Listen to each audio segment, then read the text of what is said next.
penyakit serangan jantung nih. Tapi tunggu dulu, di tempat kita kali ini telah hadir bersama saya sejawat saya nih, seorang dokter yang akan membahas juga bersama saya tentang penyakit serangan jantung. Langsung aja ya kita sambut Dr. Heni Junita Sorumin. Halo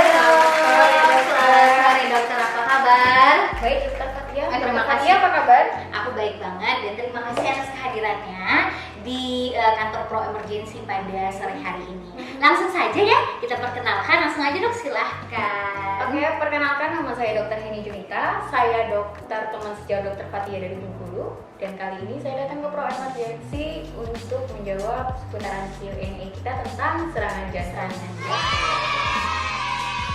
Nah, beberapa hari yang lalu nih sahabat Pro-M, Indonesia sempat dikejutkan dan digegerkan dengan meninggalnya seorang artis senior di papan atas Indonesia dan dicurigai ini terkena penyakit serangan jantung. Nah, benar banget sahabat Pro Emergency yang di rumah. Jadi penyakit serangan jantung itu bukan penyakit yang biasa. Jadi penyakit serangan jantung itu dokter. Jadi semua masyarakat itu harus tahu bahaya dan gejala-tandanya. Benar ya Pak. Makanya hari ini kita akan membahas Q&A kamu seputaran penyakit serangan jantung karena memang sangat berbahaya banget ya Dek ya? Sangat berbahaya. Jadi semua masyarakat harus tahu gejala-gejalanya. Oke sahabat Pro Emergency, untuk pertanyaan yang sudah masuk akan langsung aja kita bacain. Dan untuk pertanyaan pertama ada dari siapa nih dok? Oke, pertanyaan pertama dokter. Ini dari Rika Rahmi. Pertanyaannya? Jadi pertanyaannya, beda serangan jantung dan henti jantung itu apa sih dok? Oke, untuk perbedaan dari serangan jantung dan henti jantung itu sendiri sangat jelas perbedaannya. Dan mekanisme terjadinya pun juga berbeda nih sahabat Pro-M, dan definisinya dan mekanisme terjadinya juga berbeda.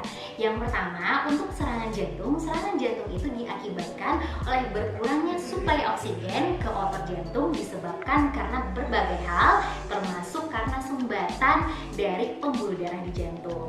Nah, sedangkan untuk penyakit henti jantung itu adalah berhentinya jantung secara mendadak atau tiba-tiba sehingga tidak bisa menyalurkan darah dan oksigen ke seluruh tubuh dan mengakibatkan organ-organ penting seperti otak, organ ginjal dan lain-lain itu terhenti suplai oksigennya.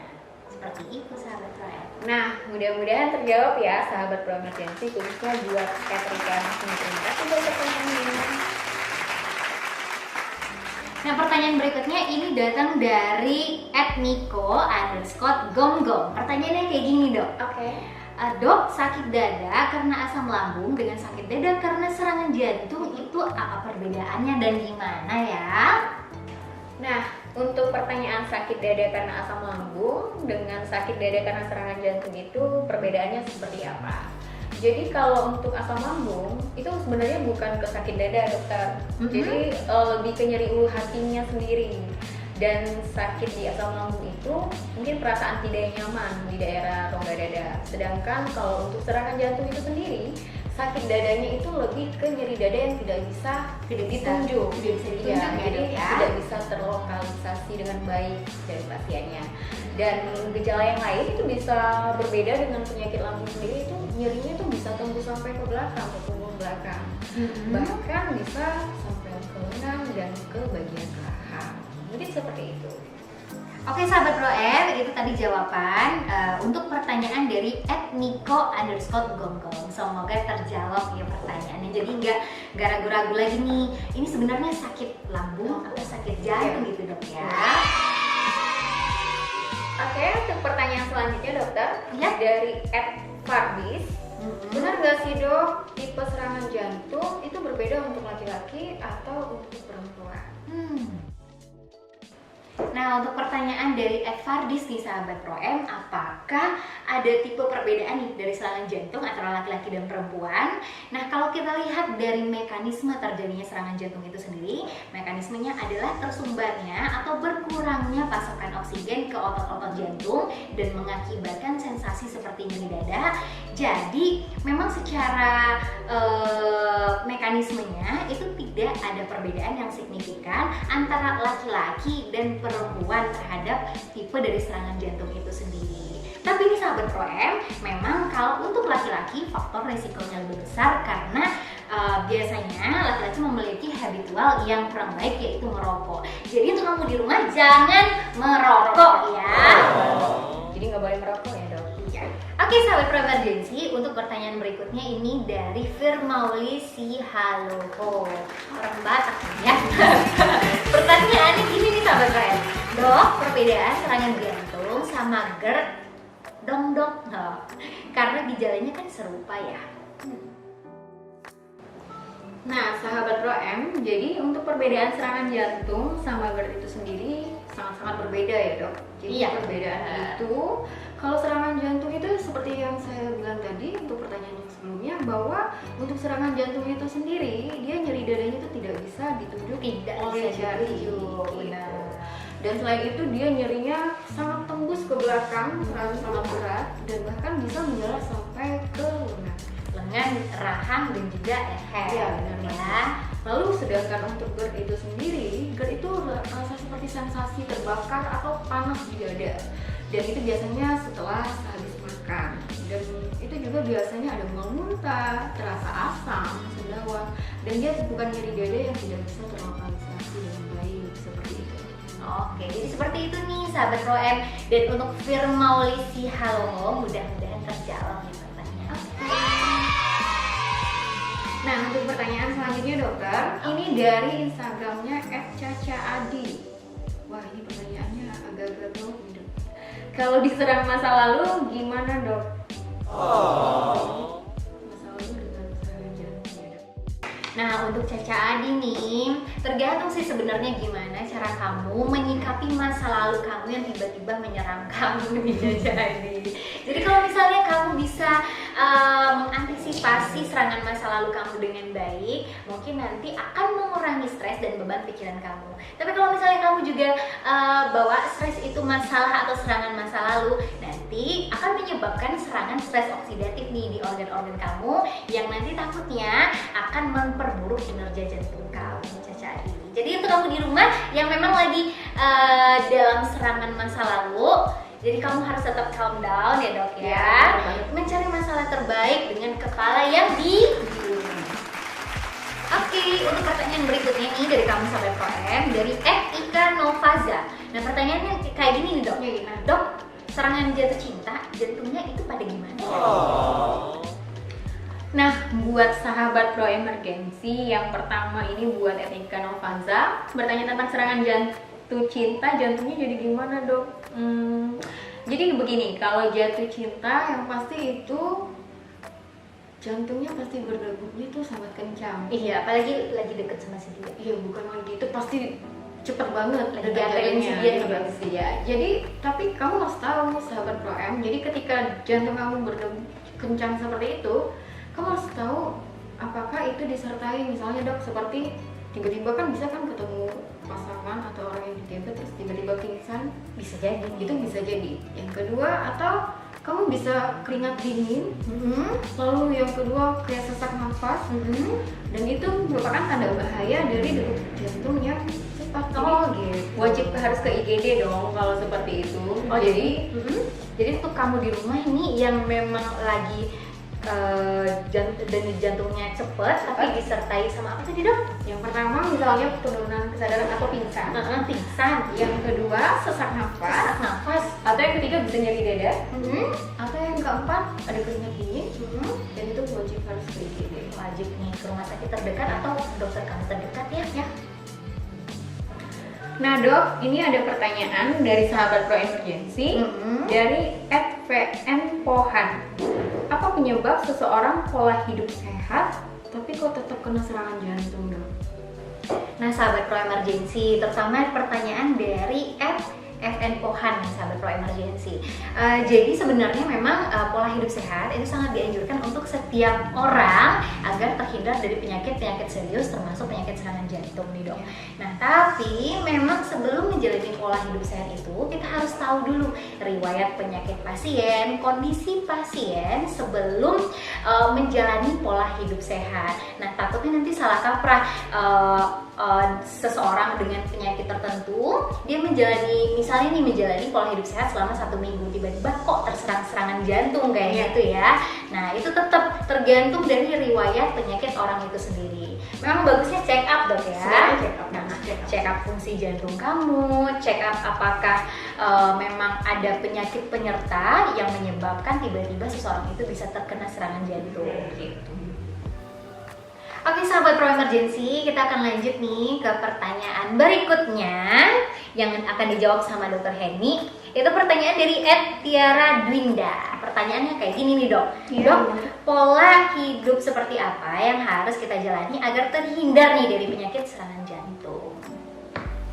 Oke, buat Tiara yang menanyakan tentang pola hidup sehat nih dok. Jadi pola hidup sehat itu sendiri supaya kita tidak terkena serangan jantung. Yang pertama, pastinya kita harus pola hidup dengan makanan-makanan yang kaya dengan sayur dan buah-buahan, dan kita harus menghindari seperti yang banyak garam, diet rendah garam, dan ataupun yang seperti minum-minuman yang beralkohol.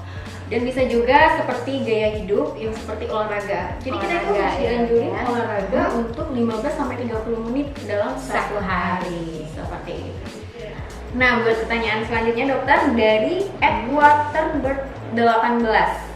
Faktor yang menjadi pemicu utama serangan jantung itu karena apa ya dok? Oke, jadi untuk yang bertanya ini @waterbird18. Jadi gini, tadi kan sudah kita jelaskan nih tentang kenapa bisa terjadi serangan jantung. Jadi serangan jantung itu karena terjadi penyumbatan dari pembuluh darah di jantung sehingga berkurangnya pasokan oksigen ya dok ya menuju jantung, sehingga nanti akan terasa lah sensasi seperti nyeri, mual, terbakar di dada dan lain-lain. Nah, untuk faktor-faktornya ini banyak sekali. Faktor-faktor apa saja ini yang berpotensi untuk memicu serangan jantung? Yang pertama, adanya penyakit-penyakit metabolik seperti hipertensi nih dok. Apalagi dok, hipertensi atau kencing manis atau diabetes mellitus, kolesterol tinggi atau dislipidemia, atau memang keluarga kamu memang ada riwayat penyakit jantung sebelumnya. Iya, mudah-mudahan terjawab ya untuk Waterbird. Oke, pertanyaan selanjutnya dokter dari @kobins. Berapa dosis obat aspirin yang dikonsumsi pada pasien yang mengalami serangan jantung? Nah, obat-obatan jantung ini memang biasanya adalah obat-obat keras dan obat-obat berbahaya nih sahabat ProM. Jadi untuk kamu yang memang pengen memberikan obat itu kepada orang lain tanpa petunjuk dokter, memang kita sangat tidak menyarankan karena obat jantung itu biasanya adalah obat-obat keras. Dia sifatnya memang ke antitrombotik, ada yang untuk pengontrolan dari pembuluh darahnya sendiri dan lain-lain. Nah, untuk kamu yang memang ragu atau ingin tahu dosisnya berapa, mungkin kamu bisa konsultasi langsung ya. Ya, harus konsultasi ke dokter spesialis jantung atau ke dokter klinik terdekat Anda. Atau bisa juga ke klinik ProM sendiri. Oke sahabat ProM, untuk pertanyaan berikutnya ini dari Rahmah Iswati. Pertanyaannya kayak gini nih dok. Dok, apakah penyebab dan cara mendeteksi dini kita memiliki penyakit serangan jantung? Ya, buat jawaban pertanyaan dari Mbak Rahma sendiri, apa penyebab dan caranya? Tadi mungkin penyebabnya sudah dijelaskan sebelumnya di video tadi ya. Video tadi. Untuk caranya sendiri, itu bagaimana kita tahu kalau kita tuh bakalan terkena serangan jantung? Itu yang pertama, kita wajib medical check up itu setahun sekali. Dan jika umur kamu di atas 30 tahun itu udah wajib setahun sekali medical check up. Dengan cara seperti apa? Mungkin kamu bisa di ronsen torak atau ronsen dada, dan kamu bisa di EKG, rekam jantung, bisa di IGD atau poliklinik, dan juga bisa di ekokardiografi atau bisa juga di treadmill. Seperti ini banget. Jadi banyak banget cara nih untuk mendeteksi apakah memang jantung kita itu mengalami kelainan ya. Bener sekali. Oke sahabat Pro Emergency, itu tadi sesi Q&A kita. Tepuk tangan dulu dong. Mana suaranya semua. Dan kita mengucapkan terima kasih banyak untuk kamu yang sudah mengirim question ke kita. Dan mudah-mudahan terjawab ya pertanyaan yang tadi kamu tanyain.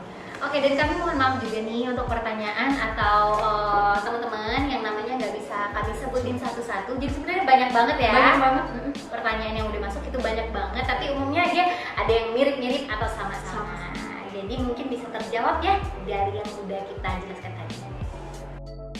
Nah, beberapa hari yang lalu nih sahabat Pro Emergency, kita dikejutkan dengan sebuah berita tentang meninggalnya salah satu orang artis ya, papan atas di Indonesia, dan dicurigai karena terserang penyakit serangan jantung. Jadi sebenarnya nih kalau misalnya kita lagi menghadapi seseorang dengan penyakit serangan jantung atau tiba-tiba tidak sadarkan diri, dok, kita bisa ngapain sih di rumah sebenarnya? Kalau kita sebagai orang awam sih kan kadang kan banyak kita yang orang awam tuh kalau kelihatan ada anggota keluarga yang misalnya tiba-tiba henti jantung atau henti nafas, mereka kan sebenarnya tidak tahu itu henti jantung atau henti nafas. Jadi kalau menurut kasus yang baru booming yang akhir-akhir yang lalu ini, itu kan sebenarnya kurangnya pengetahuan. Benar. Sebenarnya kalau menurut saya sih orang awam itu wajib tahu sebenarnya yang namanya resusitasi jantung paru. Tapi sebelum itu kalau misalnya kita ketemu anggota keluarga yang seperti itu, sebaiknya kita jangan panik. Yang pertama jangan panik. Yang kedua kita harus tahu, kita harus cek respon dulu. Caranya gimana nih, dok, kalau misalnya? Jadi kalau misalnya nih dokter misalnya henti jantung atau henti napas, atau kita ketemu pasien atau anggota keluarga tidak sadarkan diri ya. Jadi cek responnya mungkin bisa yang pertama dari suara panggilan. Jadi kita manggil gitu ya? Panggil, Pak gitu. Pak, Bu, atau kita pukul-pukul. Kita bisa pukul apa aja? Bisa pukul pundak, bisa pukul pundak. Atau kalau dikasih rangsang nyeri juga bisa. Dicubit gitu, dok? Dicubit atau pokoknya yang membuat si pasien itu terasa nyeri. Jadi kalau tidak berespon dengan yang 3 tadi, jadi kita bisa panggil bantuan. Jadi dicari dulu ya di mana handphone. Iya, jadi kita cari handphone atau cari orang terdekat di samping kita, minta tolong. Atau tetangga. Bisa tetangga atau tetangga. atau lihat. Oke. Atau bisa langsung ke ambulan atau rumah sakit terdekat atau klinik terdekat. Jadi penting ya sebenarnya untuk meminta bantuan. Nah, setelah kamu meminta bantuan nih ke orang-orang terdekat, dan apabila setelah kamu minta bantuan, setelah dirangsang nyeri atau dipanggil-panggil ditepuk-tepuk pundaknya, tetap aja itu yang lagi pingsan tidak ada respon, kamu bisa langsung melakukan cek nadi ya? Iya. Nah, cek nadi sih bisa di beberapa tempat nih Sobat Pro M ya, tapi kalau umumnya untuk mengetahui lebih jelas itu adalah di nadi karotis, di dekat leher kamu. Jadi bisa untuk kamu yang di rumah ini mungkin bisa dicobain dulu ya, dicobain di sini, di sebelah kiri atau di sebelah kanan ya. Itu bisa selama 5 atau sampai 10 detik. Benar sekali. Nah, sahabat Pro M, setelah kamu mengecek nadi si pasien, yaitu di nadi karotisnya di kanan atau di kiri, setelah kamu cek, kamu juga harus merasakan apakah ada hembusan napas si pasien atau pergerakan dinding dadanya. Nah, kalau misalnya nggak ada, gimana nih, dok? Nah, kalau nggak ada, yang harus kita lakukan sahabat Pro M yaitu kita harus bikin bantuan hidup jalan nafas seperti resusitasi jantung dan paru. Cuma ini, dok, karena kan kalau RJP itu kadang masyarakat itu banyak bilang itu harus dokter, itu harus perawat, itu harus ini, dan kan kebanyakan orang itu nggak tahu di situ, nggak taunya ya, dan mereka mengira kalau yang bisa melakukan itu hanya medis saja. Tapi enggak nih sahabat Pro M, kamu di rumah masyarakat awam juga bisa melakukannya asal kamu mendapatkan pengetahuan tentang resusitasi jantung paru terlebih dahulu. Nah, jadi untuk kamu yang belum tahu bagaimana caranya, bisa nih mendaftarkan diri kamu untuk pelatihan resusitasi jantung paru di Pro MRJ. Menurut AHA nih, American Heart Association, cara untuk melakukan resusitasi jantung paru adalah dengan kompresi dada sebanyak 30:2. Jadi 30 kompresi dada, dok ya. Nah, setelah itu dilanjutkan dengan 2 kali bantuan nafas. Nah, buat sahabat Pro M, untuk kompresi itu sendiri berbeda dengan orang dewasa dan anak-anak. Jadi wajib banget kita harus ikut pelatihan dulu. Jadi untuk orang awam itu sebenarnya ada pelatihannya. Jadi jangan sampai kita kompresi pada orang dewasa kita lakukan pada anak-anak. Itu sangat berbahaya. Sangat berbeda nih sahabat Pro M. Kedalamannya juga berbeda, berapa orang penolong dan berapa kali kompresi dan pernapasannya pun itu sangat jauh berbeda. Jadi untuk kamu yang memang penasaran bagaimana sih caranya untuk melakukan resusitasi jantung paru pada anak dan dewasa, kamu bisa nih ikut Basic Life Support. Nah, sahabat Pro M, itu tadi langkah-langkah untuk melakukan resusitasi jantung paru pada dewasa ya, pada umumnya. Dan memang kamu butuh keahlian dan ilmu dan pengetahuan yang lebih lagi untuk melakukannya nih. Karena sekali kita melakukan itu sangat bermanfaat dan membantu angka kehidupan kehidupannya semakin tinggi pada pasien yang mengalami serangan jantung atau juga henti jantung nih sahabat Roem. Terima kasih banyak untuk atensi kamu semuanya yang ada di rumah. Dan saya Dr. Fatia Rahma Dan saya Dr. Heni Junita. pamit undur diri dulu dan sampai jumpa di video selanjutnya. Sampai jumpa.